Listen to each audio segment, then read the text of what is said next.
The wedding supper described in the Revelation is not an elaborate banquet with a white table stretching the length of the earth, where guests have to call dozens or hundreds or thousands of seats down for somebody to pass a plate of food. It's a war, plain and simple. That might sound surprising at first, but the definition which Scripture consistently provides, when investigated beyond any surface reading, is this: a violent campaign at the consummation of the age, where Christ and his chosen soldiers will exterminate the bastard races. In the revelation and gospel of Yahshua Christ, this great war is referred to as a wedding supper or marriage feast, depending on the translation. And similar descriptions of marriage and beauty are often used in parallel prophecies found in the Old Testament. If we begin with the wedding supper's most famous appearance, in what is now the 19th chapter of the Revelation, we will see its explicit identification as a war. Revelation 19 verses 7 to 9. We should be glad and rejoice and give honor to him, because the wedding feast of the Lamb has come, and his wife has prepared herself. And it is given to her that she is wrapped in clean, bright linen, for the linen is the vindications of the saints. And he says to me, "Write, blessed are those invited to the dinner of the wedding feast of the Lamb." And he says to me, "These are true words from Yahweh." What follows this passage is a vision of Yahshua Christ returning with his saints to wage war. We should pay careful attention to the matching language, as these two passages are parallelisms being used to convey a fuller picture. Revelation 19 verses 11 to 18. And I saw the heaven having been opened, and behold, a white horse. Now, a white horse represents conquest. That's evident in Revelation 6. A white horse, and he sitting upon it, faithful and true. And he judges in righteousness and makes war.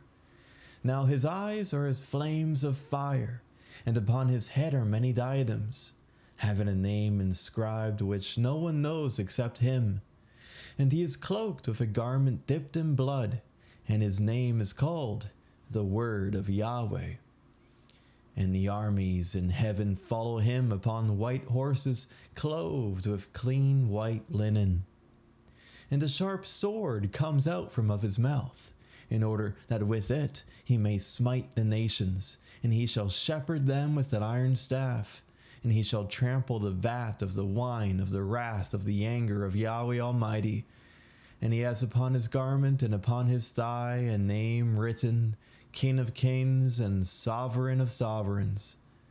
And I saw one messenger standing on the sun, and he cried out with a great voice, saying to all the birds flying in midair, "Come, gather to the great dinner of Yahweh, in order that you may eat the flesh of the kings, and the flesh of the commanders, and the flesh of the mighty, and the flesh of the horses and of those sitting upon them, and the flesh of all, both free and slaves, and small and great."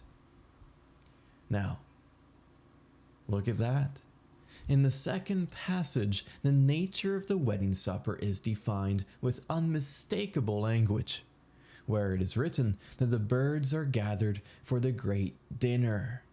The Greek word there is deipnon, the same word used in the preceding vision of the wedding supper.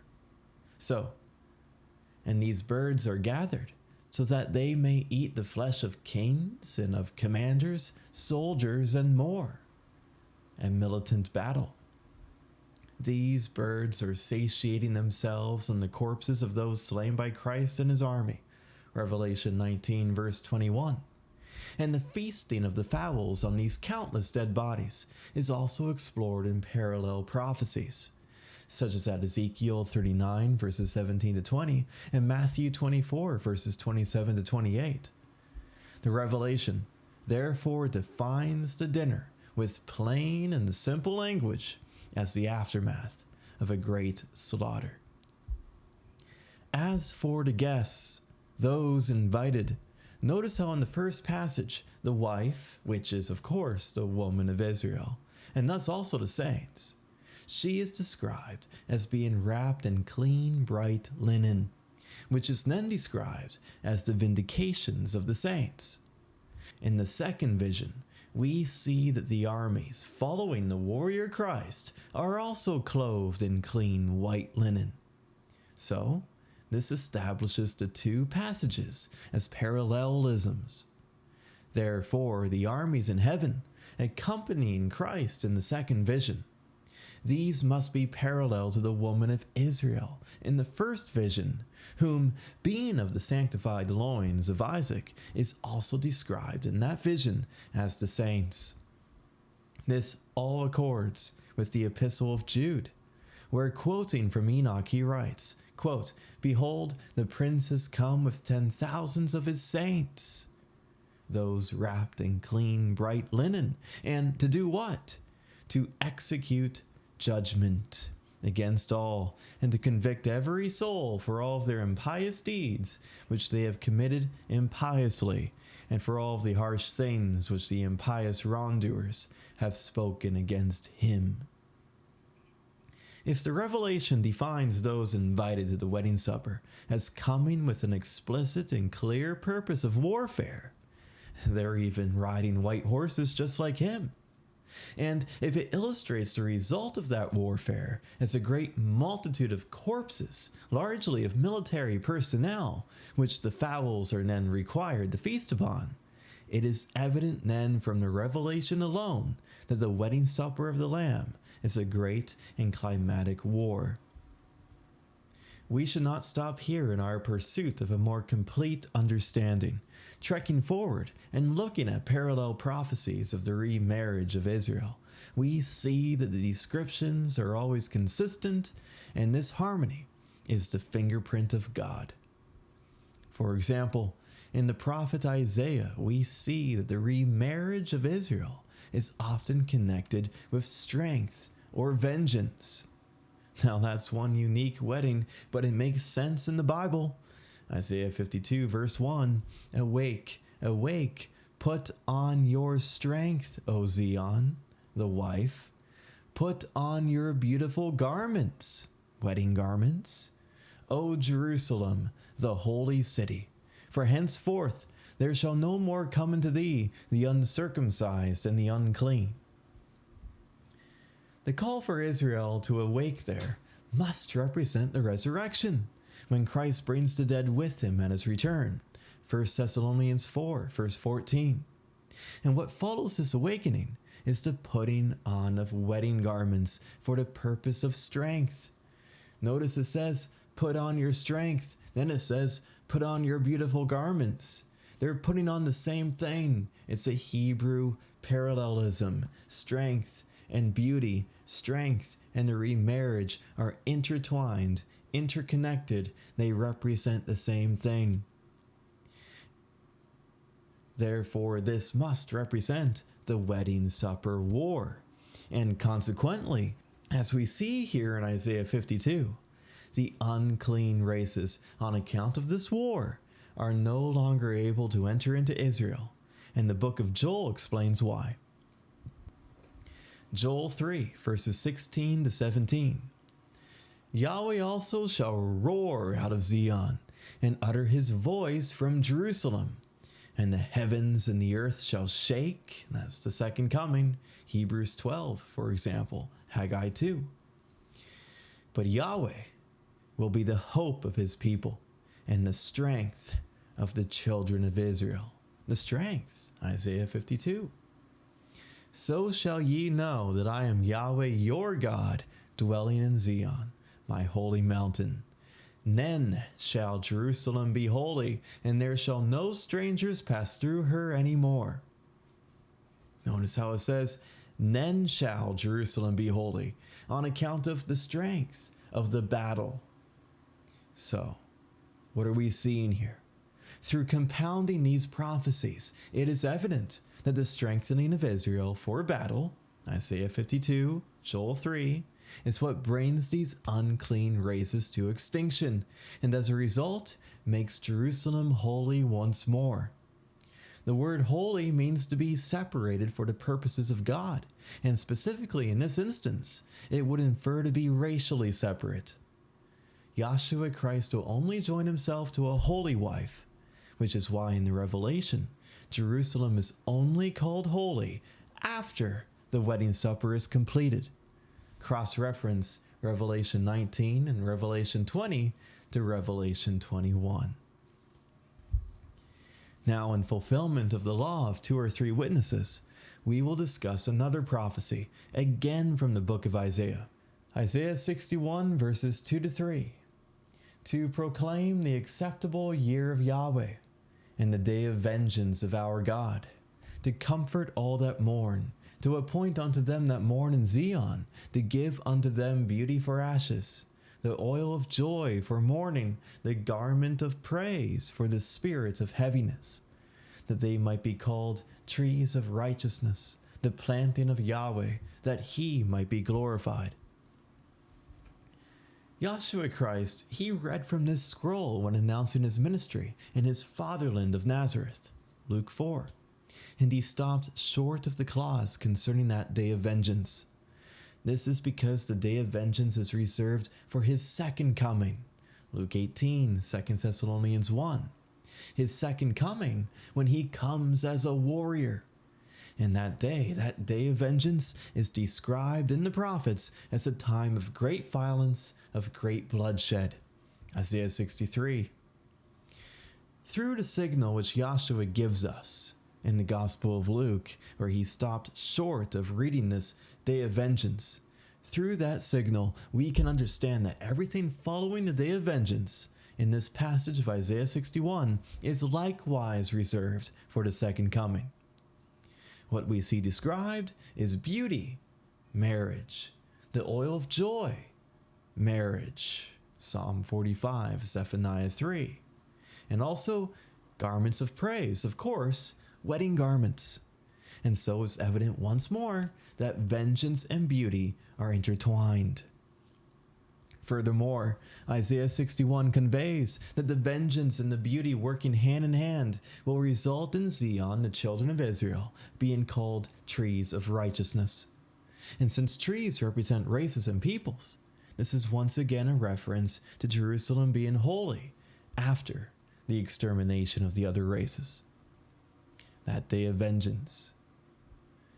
We will provide a third witness, which is so explicit it requires very little elaboration. Psalm 110, the whole psalm, a psalm of David. Yahweh said unto my Lord, sit you at my right hand until I make your enemies your footstool. Yahweh shall send the rod of your strength out of Zion, rule you in the midst of your enemies. Your people shall be willing. Revelation 19 verse 7. The wife has prepared herself. Your people shall be willing in the day of your power. That Hebrew word can mean forces or armies. It could read, your people shall be willing in the day of your armies, in the beauties of holiness. From the womb of the morning, you have the dew of your youth. Yahweh has sworn and will not repent. You are a priest forever, after the order of Melchizedek. The Lord at your right hand shall strike through kings in the day of his wrath. We saw that in Revelation 19. Those kings are dead. He shall judge among the heathen. He shall fill the places with the dead bodies. He shall wound the heads over many countries. He shall drink of the brook in the way. Therefore shall he lift up the head. Even in the 110th Psalm there, we see that the day of power, or the day of armies, is associated with beauty and is also tied with holiness. The pattern is clearly established throughout the writings, that Christ will not marry his betrothed bride of Israel until his enemies are slaughtered and she is made holy through their extinction. For example, see Obadiah, verses 16 to 17. The reason why things must proceed in this specific order is that it is required by law. Deuteronomy 22, verses 23 to 27. If a damsel that is a virgin be betrothed unto a husband, think of Israel, who is at this very moment betrothed unto Yahweh God. And a man find her in the city, and lie with her. Then ye shall bring them both out unto the gate of that city, and ye shall stone them with stones that they die. The damsel, because she cried not, being in the city, and the man, because he has humbled his neighbor's wife. So ye shall put away evil from among you. But if a man find a betrothed damsel in the field, and the man force her, and lie with her, then the man only that lay with her shall die. But unto the damsel ye shall do nothing. There is in the damsel no sin worthy of death. For as when a man rises against his neighbor and slays him, even so is this matter. For he found her in the field, and the betrothed damsel cried, and there was none to save her. Israel has been a betrothed virgin to Yahweh God ever since he, as Yahshua Christ, the bridegroom, came in his first advent. Mark 2, 2 Corinthians 11. For example, see our commentary on Mark 2 entitled Fasting for the Bridegroom. Now, Israel is a betrothed virgin, and while some of his people might consent to being raped by the unclean races, either literally or metaphorically, those of them who do cry out in the city are required due justice. We see that in the parable of the widow crying out in Luke 18. And especially those who are raped in the fields are due justice, even if they cry not. Those in the field are prophetically representative of the children of Israel who come out after the fall of Mystery Babylon and who dwell in the wilderness among their brethren. Where it is written in Deuteronomy that there were none to save her, concerning that damsel in the field, this is fulfilled in the fact that no one will be able to save us except Yahshua Christ. No one at all. There's not going to be a Hitler figure. There's not going to be anybody except our God, Yahshua Christ. Yahshua means Yahweh saves.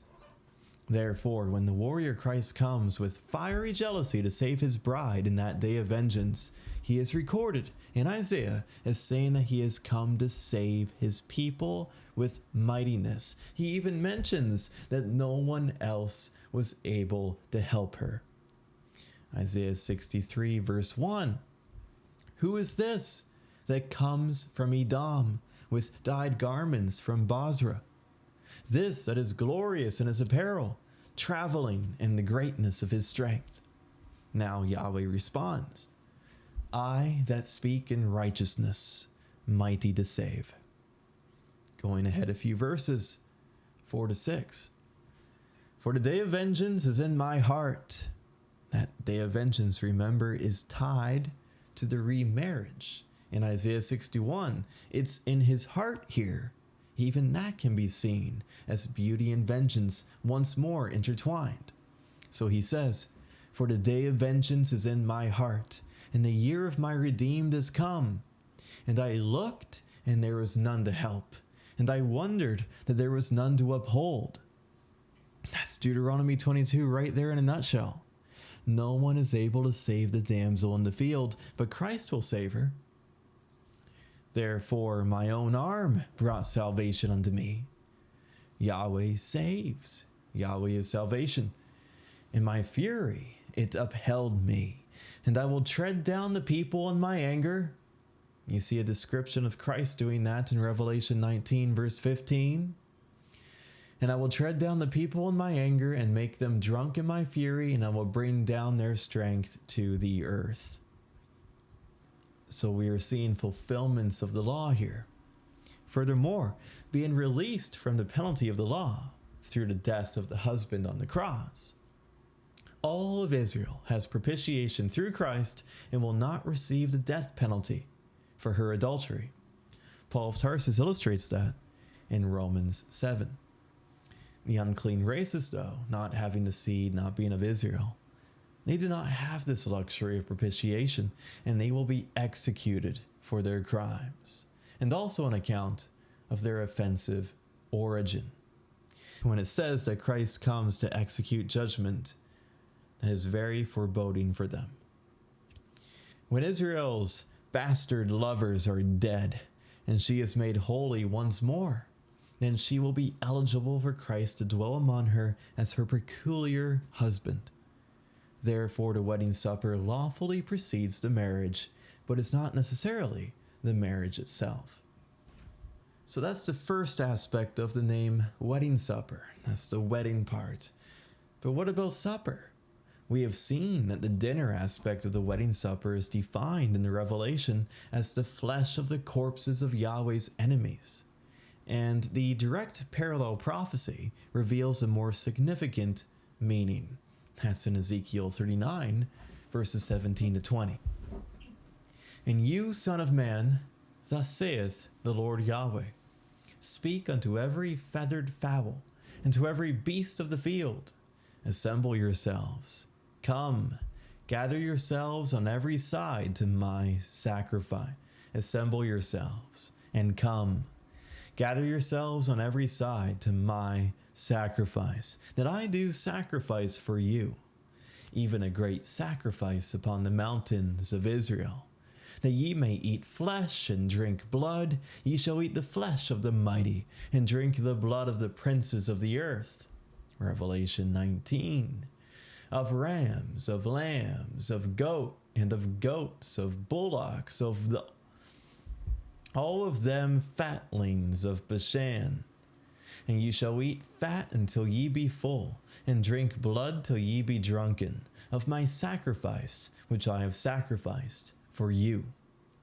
Thus ye shall be filled at my table, with horses and chariots, with mighty men and with all men of war, saith the Lord Yahweh. So, the book of Ezekiel defines the sacrifice of goats and other animals as a Hebrew parallelism for the sacrifice of the princes of the earth, the mighty men, etc. And that compounds with the Revelation, where the birds are depicted as feasting on that very same multitude. The scriptures therefore define this sacrifice of the wedding supper, as the destruction of God's enemies, and the fowls and the beasts feasting on their corpses, that serves as the dinner. Furthermore, since the dinner of the wedding supper is also a sacrifice, it would ostensibly be fulfilled in the corpses of the armies of Gog and Magog being offered up as a burnt offering for the Feast of Tabernacles, but that's a topic for another day. For now, it should be sufficient to say that the Feast of Tabernacles will be spiritually fulfilled in the wedding supper, just like how the Feast of Trumpets will be spiritually fulfilled in the gathering. Indeed, as Paul of Tarsus wrote, the destruction of Yahweh's enemies is a fragrance of death into death. 2 Corinthians 2. Having partially read the prophecy of the day of vengeance from the opening passage of Isaiah 63, where Christ says, "It is I, mighty to save," that day of vengeance which is connected with the remarriage in Isaiah 61, well, we should pay close attention to the parallel vision of Isaiah 63 found in Isaiah 34, where descriptions of sacrifices play a very important role in the imagery. Isaiah 34 verses 5 to 9. For my sword shall be bathed in heaven. Second coming from heaven. Behold, it shall come down upon Idumea, and upon the people of my curse, the judgment. The sword of Yahweh is filled with blood. It is made fat with fatness, and with the blood of lambs and goats, with the fat of the kidneys of rams. For Yahweh has a sacrifice in Bozrah, and a great slaughter in the land of Idumea. And the unicorns shall come down with them, and the bullocks with the bulls, and their land shall be soaked with blood, and their dust made fat with fatness. For it is the day of Yahweh's vengeance, and the year of recompenses for the controversy of Zion. And the streams thereof shall be turned into pitch, and the dust thereof into brimstone, and the land thereof shall become burning pitch. Isaiah 34 and 63 both depict the day of vengeance as taking place in Bozrah, which was supposedly once the capital of Edom. This is because the prophets indicate that Christ, upon his return, will land his feet on the Mount of Olives, which is outside Jerusalem, a city that can be rationally considered today to be the modern capital of the accursed Edomite Jews, and thus the prophetic equivalent to their ancient capital of Bozrah. Christ is depicted as being drenched in the blood of the Edomite Jews, as he will slaughter their bastard race, and once the wedding supper is over, the word in Obadiah will come to pass, where it is written, quote, "There shall not be any remaining of the house of Esau." Obadiah 1:18. Returning to the matter of sacrifices and dinner, there are certain prophecies which indicate that the children of Israel will also eat in this wedding supper, not just the birds, not just the beasts. This does not mean that the people will transgress the law and consume the unclean flesh of hominids. No, rather, it must be understood as a metaphor. It is no mystery what the metaphor represents, because there is a precedence in the scriptures for the eating of flesh and the drinking of blood being metaphorical of an immersion in the death of others. This is why Christ proclaimed that men would eat his flesh and drink his blood. John 6, not meaning it literally, of course, but referring to how all of Israel would be immersed in his death in the very moment when he died on the cross, and the entire seed received life on account of it. Romans 6, Luke 12. Concerning such immersions in death, an immersion in death can also be a rejoicing in it. Well, the book of Numbers contains a prophecy of the conquest of Canaan, where the children of Israel are depicted as eating their enemies and drinking their blood, which is of course not literal, but representative of their triumph. Numbers 23 verse 24. Behold, the people shall rise up as a great lion and lift up himself as a young lion. He shall not lie down until he eat of the prey and drink the blood of the slain. This provides depth to what we read from the 110th Psalm earlier in this presentation, where Christ is depicted as drinking from a brook after slaughtering his enemies. It seems sort of strange, like a strange way to end the psalm. It's really not. It never is. There's never any strangeness to the writings. Psalm 110 verses 6 to 7. He shall judge among the heathen. He shall fill the places with the dead bodies. That's the valley of Hamon-Gog. He shall wound the heads over many countries. That should be translated as crush the heads over many countries. He shall drink of the brook in the way, therefore shall he lift up the head. So he's lifting up the head. He's coming to fulfill all the things in Psalm 110. And he basically, as far as I understand, you see every role of Christ in his second coming in that psalm. He comes as a king, as a husband, beauties of holiness. He comes as a priest, Melchizedek. He comes as a warrior, as a judge. Therefore shall he lift up the head. Isaiah 34, we see this Hebrew word translated as brook in Psalm 110, and Isaiah 34 is translated as streams. Isaiah 34 verse 9. And the streams thereof shall be turned into pitch, and the dust thereof into brimstone, and the land thereof shall become burning pitch. So of course, pitch, brimstone, this represents violence. They're being violent to the streams. That's basically parallel to making them turn into blood. And Christ drinks of the brook. Because brooks and rivers often represent people in the prophets, perhaps most memorably at Revelation 12, when the dragon has a river coming out of his mouth after the woman to carry her away.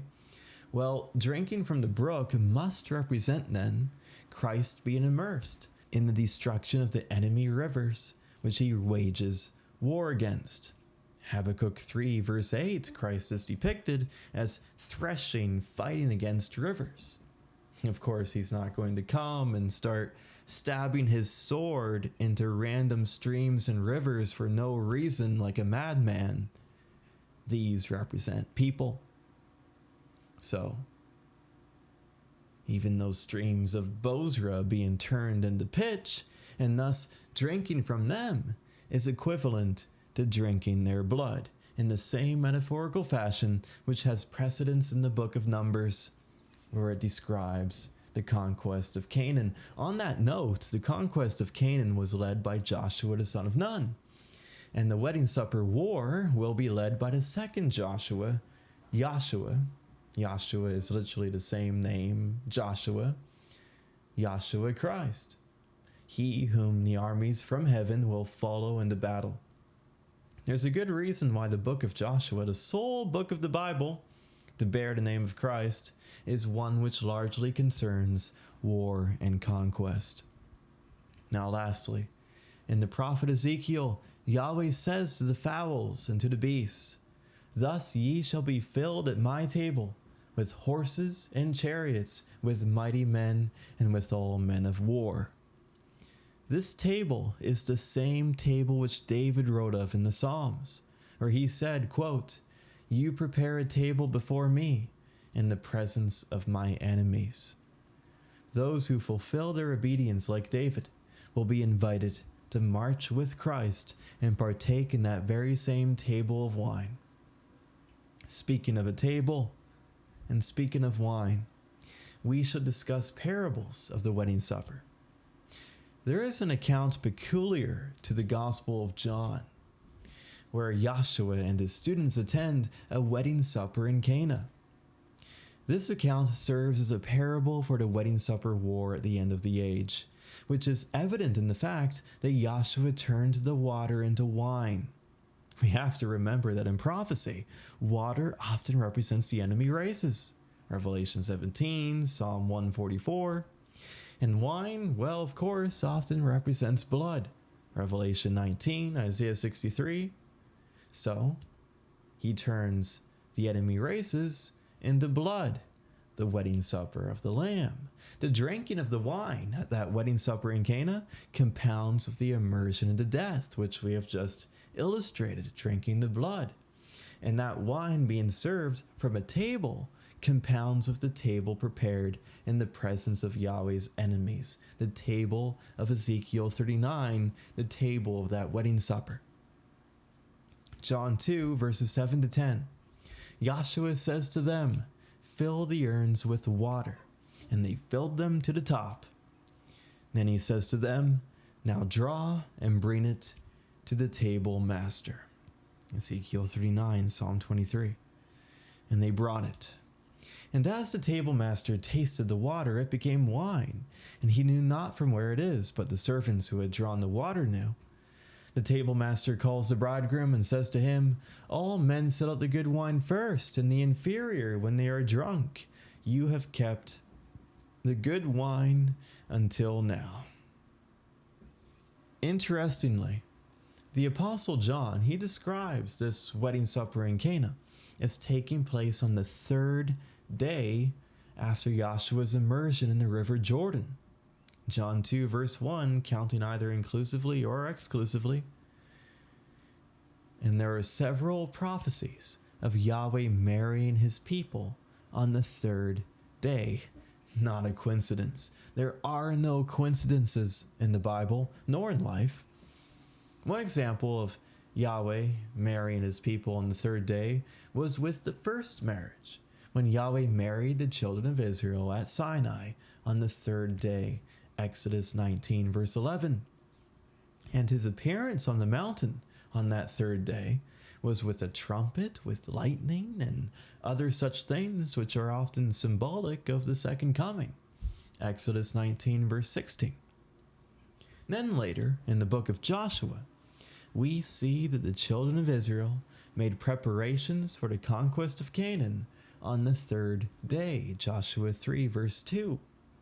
Through this, the book of Exodus and the book of Joshua interacts. They're communicating with each other. the beauty with the vengeance, Exodus with Joshua. Again, it paints a picture of the coming wedding supper of the Lamb. A brilliantly hidden parable is absolutely brilliant. It magnifies the almighty wisdom of Yahweh God. This parable can be found in the Gospel of Matthew, and an account of a centurion speaking to Christ concerning his authority over soldiers. Joshua, he subtly responds to the man with the parable of his own soldiers being gathered for the wedding supper war, at which time they will recline, which is to eat, with Abraham, Isaac, and Jacob. The result of this reclining is that the sons of the kingdom, the usurper Jews, those husbandmen of the vineyard, they're cast into the outermost darkness. And that's just killing them. The fact that a reclining the dying results in such violent consequence again demonstrates that the wedding supper is a war. This parable, and it's indeed a parable, is incredible. Matthew 8, verses 8 to 12. But responding, the centurion said, "Prince, I am not worthy that you should come under my roof, but only say a word, and my servant shall be healed. For I also am a man appointed by authority, having under myself soldiers, and I say to this one, go, and he goes, and to another, come, and he comes, and to my servant, do this, and he does it." In hearing, Joshua marveled, and said to those following, "Truly I say to you, from no one in Israel have I found such faith. I say to you that many shall come," that's Joshua's soldiers, being gathered for battle, Psalm 68, Obadiah 1, etc. "I say to you that many shall come from east and west, and they shall recline, the wedding supper, with Abraham and Isaac and Jacob in the kingdom of the heavens.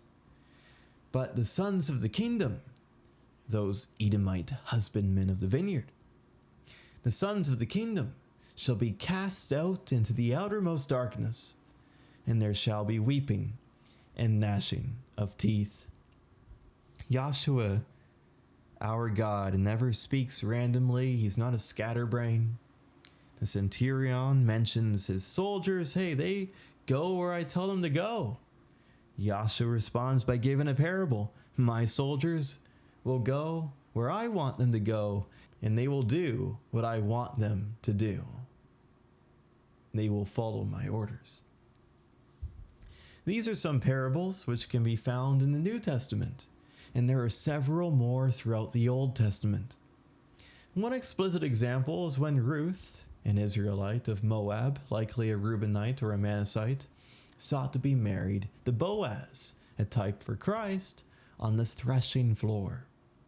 Who gets married on a threshing floor? Ruth wanted to. Ruth chapter 3, verses 2 to 4. These are the words of Naomi. "And now is not Boaz of our kindred, with whose maidens you were? Behold, he winnoweth barley tonight in the threshing floor. Wash yourself, therefore," prophetic of washing the garments in the blood of the Lamb, Revelation 7, "and anoint thee, and put on your raiment," the wedding garments, of course, is what it represents. "Put your raiment upon thee, and get thee down to the floor," that threshing floor. "But make not yourself known unto the man, until he shall have done eating and drinking. And it shall be, when he lieth down, that you shall mark the place where he shall lie, and you shall go in and uncover his feet, and lay you down, and he will tell you what you shall do." Of course, the threshing floor is parallel to the wedding supper, as it is representative of the tares, that is, the bastard race is not planted by God, being purged. This is evident in the words of John the Baptist spoken concerning Christ. Luke 3, verse 17. "Of whom the winnowing fan is in his hand, even Boaz was winnowing the barley." In Isaiah 41, we have a prophecy of the wedding supper. In Christ, he describes the children of Israel winnowing his enemies. So the winnowing fan in his hand is his people, those invited to the wedding supper. Back to the words of John the Baptist, of whom the winnowing fan is in his hand to purge his threshing floor and to gather together the wheat into his storehouse, but the chaff he shall burn with unquenchable fire. Furthermore, we have already discussed how Christ returns to save his defiled bride from those seeking to defile her. And after exterminating them, that she is then married to her God in holiness. So there's a threshing floor, destroying the enemies, fulfilling the law, and then there's a marriage on the threshing floor. The prophecy of the wedding supper found in the prophet Micah is therefore a most relevant cross-reference to the passage in Ruth. Micah 4 verses 11 to 13. Now also many nations are gathered against thee, that say, let her be defiled, and let our eye look upon Zion. That's rape. But they know not the thoughts of Yahweh, neither understand they his counsel. For he shall gather them as the sheaves into the floor. For he shall gather them as the sheaves into the floor. Arise and thresh, as arise against her in battle, Obadiah verse 1. Arise and thresh, O daughter of Zion. For I will make your horn iron, that's the strengthening, and I'll make your hoofs brass, that's the strengthening. And ye shall beat in pieces many people, that's the wedding supper, and I will consecrate their gain unto Yahweh, and their substance unto the Lord of the whole earth. We will provide some last examples of parables from the Song of Solomon, since with that masterpiece of literature being focused on the marriage relationship of Yahweh God with his people Israel, it would be impossible, absolutely impossible, to not find several prophecies of the wedding supper war on its pages. There's several references, for example, to pomegranates, which can often be interpreted as symbolic for blood, but we're going to provide more conspicuous examples from the book. Song of Solomon, chapter 3, verses 6 to 8. Who is this that comes out of the wilderness like pillars of smoke, perfumed with myrrh and frankincense, with all powders of the merchant? Behold his bed, which is Solomon's. 80 valiant men are about it, of the valiant of Israel. They all hold swords, being expert in war. Every man has his sword upon his thigh, because of fear in the night. This prophecy describes Israel being gathered out of the wilderness for the wedding supper. Solomon represents Christ, and then arriving at his bed, which is surrounded by men ready for war. It's certainly a strange thing to show up for a wedding consummation armed for battle, armed with swords, unless those words are of course prophetic of something much more significant. Once again, the beauty is connected with vengeance, or in this case, the bed is connected with war.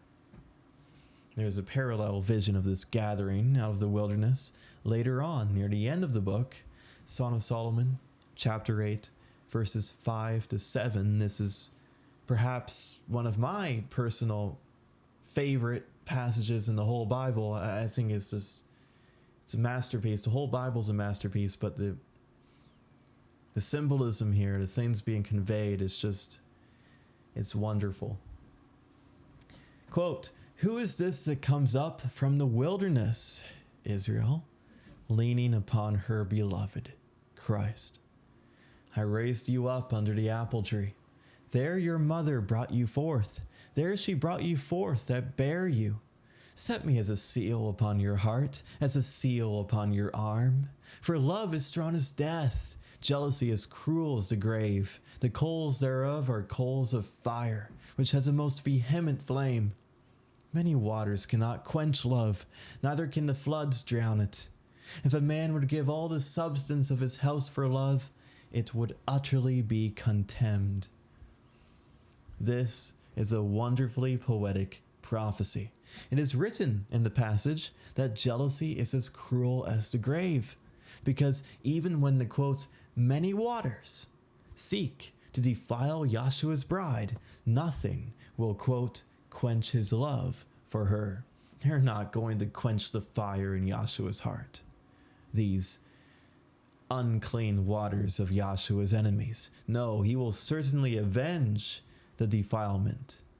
Therefore, many prophecies of the second coming, they describe the fiery jealousy of Christ devouring his enemies in fulfillment of the law, because indeed, jealousy certainly is as cruel as the grave. Ezekiel 38, Zephaniah 3.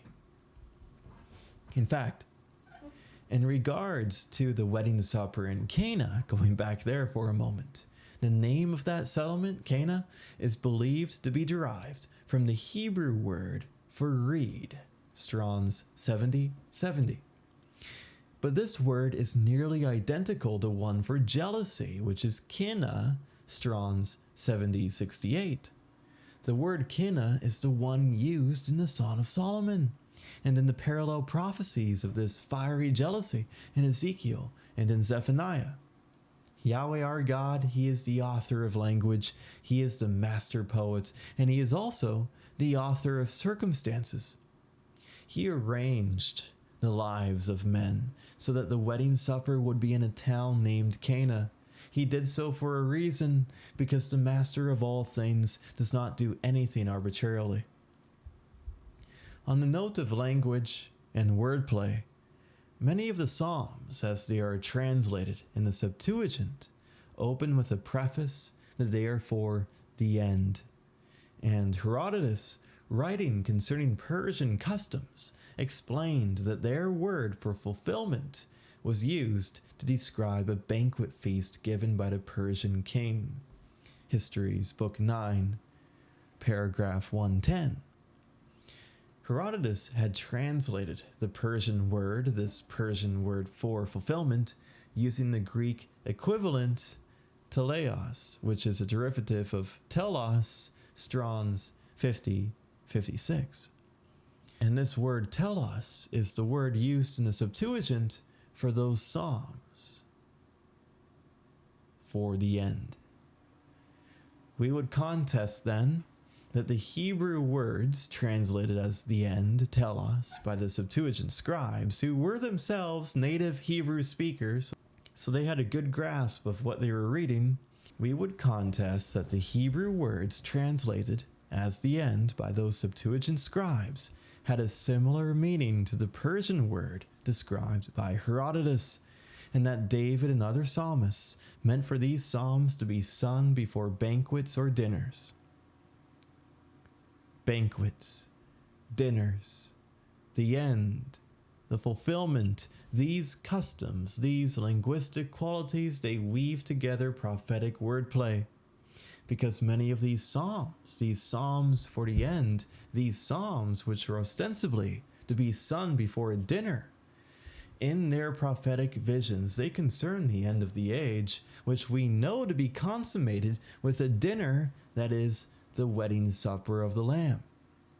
Furthermore, it's no accident that the English word for consummation is often used in reference to the completion of a marriage. And this age itself will also be completed in that very same way. At the consummation of the age, there will indeed be a banquet, as the Psalms do signify. Yahweh our God, the master poet.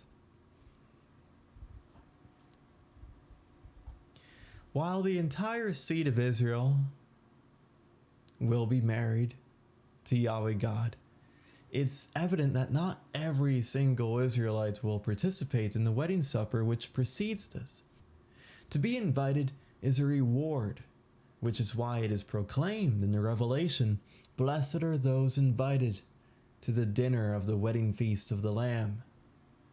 If beauty and vengeance are intertwined, and if the wedding supper is the day of vengeance described in the prophets, then it is evident that Paul of Tarsus outlined the conditions for receiving an invitation to this most climatic banquet, where he wrote that we should be, quote, in readiness to avenge all disobedience whenever you shall have fulfilled your obedience. 2 Corinthians 10.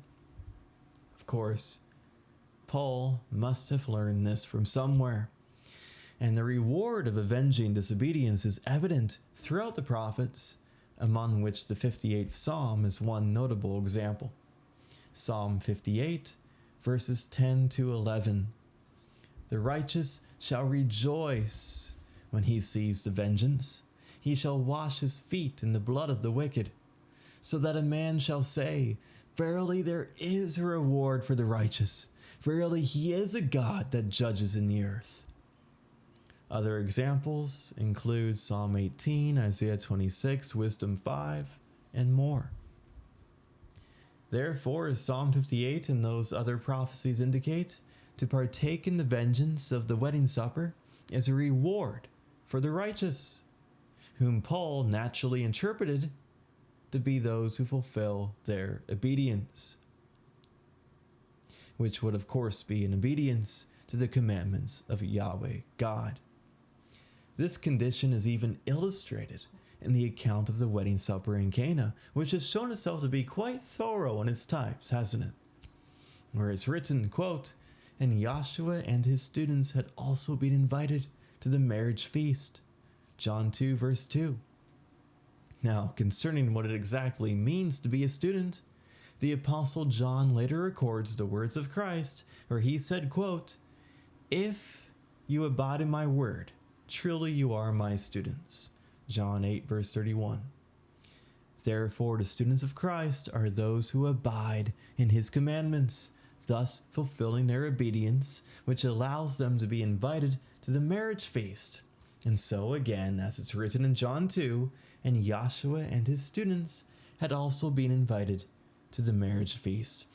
It might be strange thinking of the type, Joshua invited to his own wedding supper, in the prophetic type, not in the literal wedding supper in Cana. But even Joshua Christ, he took no shortcuts. He earned the invitation to his own wedding supper, and that is explained in Isaiah 53, verse 12. It must be through obedience, then, that the wise virgins give oil to their lamps. Through this understanding, we can properly interpret the parable of the 10 virgins, which is often confused to be in regards to eternal salvation, but that cannot be the case, as all of Israel is saved, and that writing cannot be broken. Knowing what the wedding supper represents, a war, the parable is properly understood to be an illustration of those who are invited to partake in the vengeance and those who are not. We'll read the whole parable. Matthew 25, verses 1 to 13. At that time, the kingdom of the heavens shall be like 10 virgins, who taking their own lamps went out for a meeting with the bridegroom. Now 5 of them were fools, and 5 wise. For the fools, taking their lamps, did not take for themselves oil, but the wise took oil in the vessels with their lamps. And with the bridegroom delaying, they had all gotten drowsy and slept. Then there came a cry at midnight, behold the bridegroom, come for a meeting with him. Then all those virgins arose and prepared their own lamps. And the fools said to the wise, give to us some of your oil, because our lamps are extinguished. But the wise replied, saying, never, by no means would it be sufficient for us and for you. Rather, you must go to the dealers and buy it for yourselves. But upon their having departed to buy it, the bridegroom came, and those who were ready entered in with him into the wedding feast and shut the door. Then later the rest of the virgins also came, saying, Master, Master, open for us. But responding, he said, truly I say to you, I do not see you. Therefore you must be alert, because you know not the day nor the hour. It would have been more appropriate if the word translated as know in the CNT was translated as see, which is why I just said see earlier, as the word eido has that primary definition, and it fits the context of the bridegroom not being able to see the virgins, the foolish ones, without light in their lamps. Therefore, Matthew 25 verse 12 should not by any means at all be cross-referenced with Matthew 7 verse 23, which instead uses the word gnosko, essentially meaning to know, and that passage has an entirely different context anyways. It is the virgins with oil in their lamps, those who fulfilled their obedience, who are allowed to partake in the wedding supper war.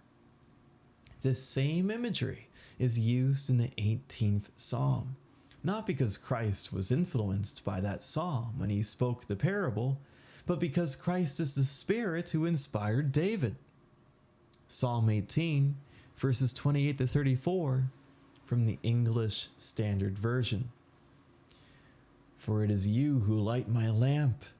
Yahweh my God lightens my darkness. For by you I can run against a troop, war, and by my God I can leap over a wall, war. This God, his way is perfect. The word of Yahweh proves true. He is a shield for all those who take refuge in him. For who is God but Yahweh? And who is a rock except our God, the God who equipped me with strength? Remember Isaiah 52, Joel 3? The God who equipped me with strength. Maybe he's being equipped with those wedding garments for strength. And made my way blameless. He made my feet like the feet of a deer and set me secure on the heights. He trains my hands for war so that my arms can bend a bow of bronze. Through that lamp, lit by Yahweh, he can run against a troop. He is equipped with strength for war.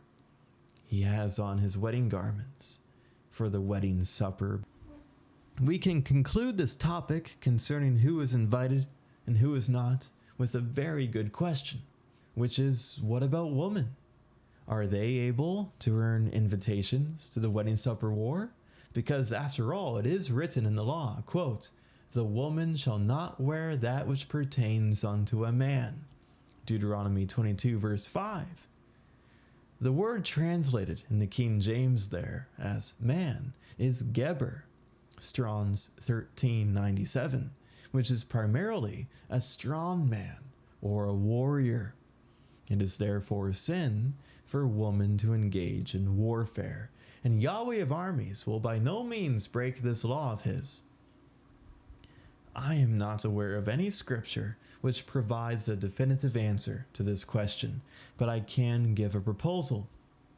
There are several examples in the writings of women celebrating triumphant battles with tambourines and singing and jubilant dancing, such as when Miriam, the sister of Moses, and others with her celebrated Yahweh's judgment of the Egyptians in the Red Sea, Exodus 15, verses 20 to 21.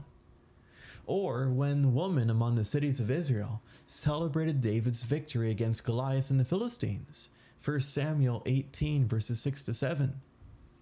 Perhaps then in these things we see a foreshadow of the role which women who have fulfilled their obedience will have in the day of vengeance.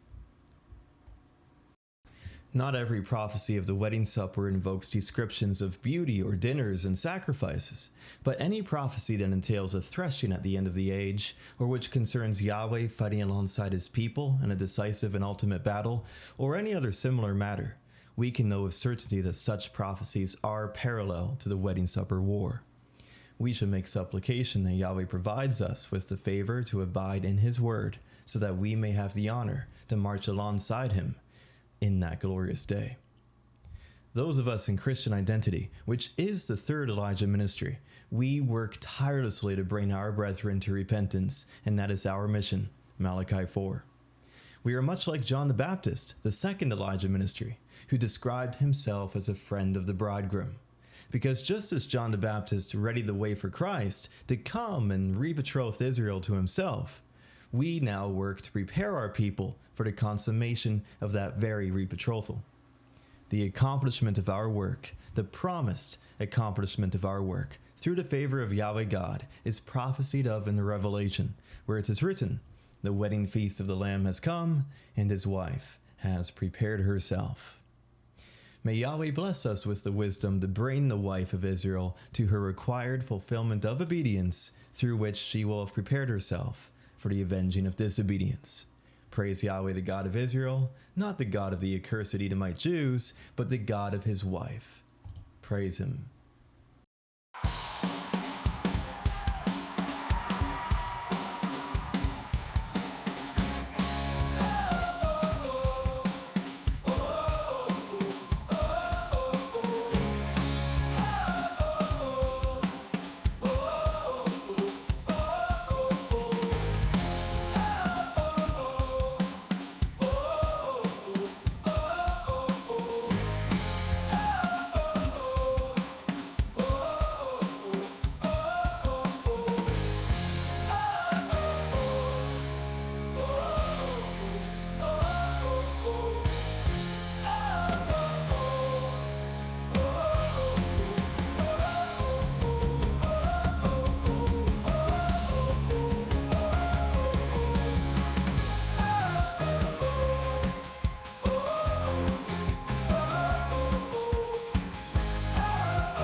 Mama called you, baby, center stage.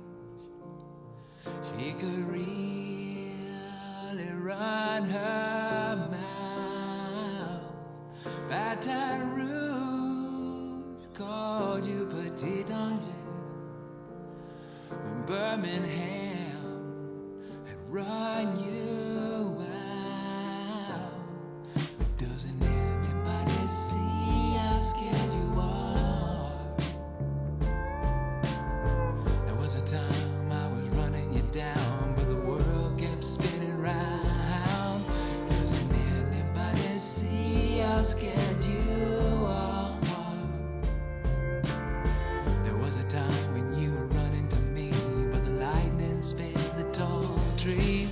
When your moon lights up the riverside, snake and mud and bad blood, you can call me anytime. For all it's worth, Louisiana's still not enough. In your restless days, I got lost, I got saved. In your restless nights, I swam blind, somehow falling into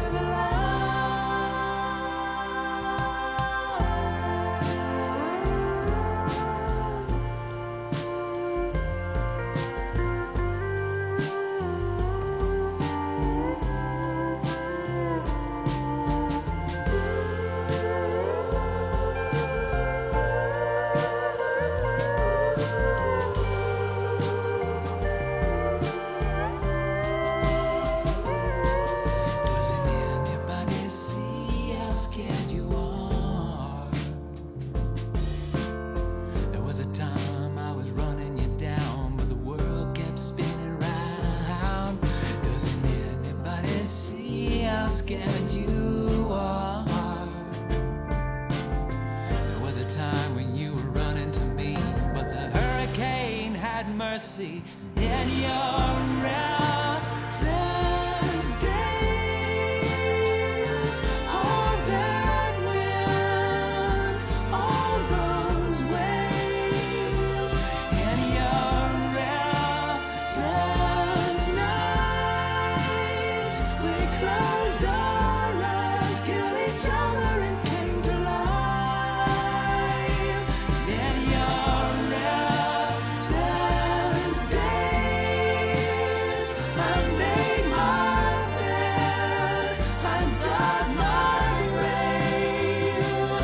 In your restless night, we both swam blind, somehow